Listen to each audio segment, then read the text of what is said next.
What's going on, world? Guys, it's day 12 of marching towards a better version of me. And I want to tell you something.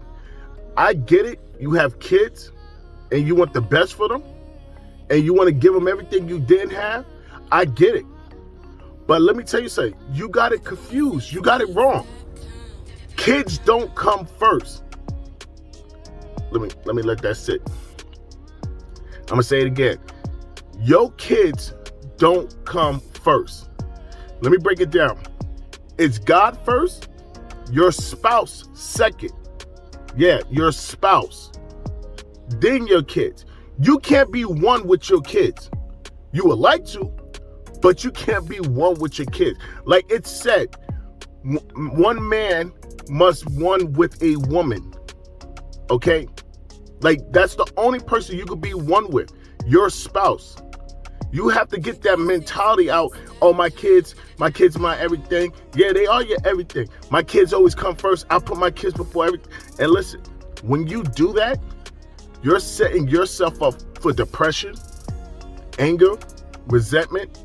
Like the devil has the opportunity to come into your life and just treat it like it's the Grand Canyon because you are so distracted on trying to do something for your kids when God's like, I got them. But you don't got your spouse. So what I'm telling you is that you can't be one with your kids. Your kids will love for you to, but you can't be one with, you can't pay your bills with your kids. You can't be one in a bedroom with your kids. Like, you have to get that mentality and say, you know what, God's first, okay? And then my spouse is second.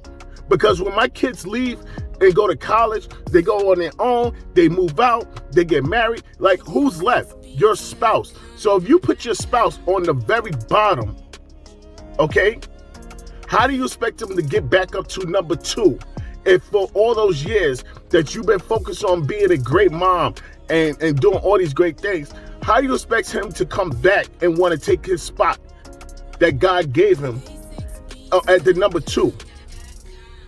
Like, it doesn't work that way because once your kids leave, you have nothing to talk about. So what I'm telling you is work on keeping your spouse at the second spot, your kids at the third spot.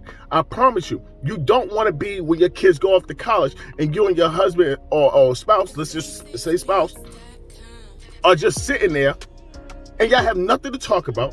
You have nothing to do because y'all spent your whole time focusing on the kids and doing what's for the kids. But now the kids are gone. They're adults. They got their own lives. And you two are just sitting there, and now divorce plays a part.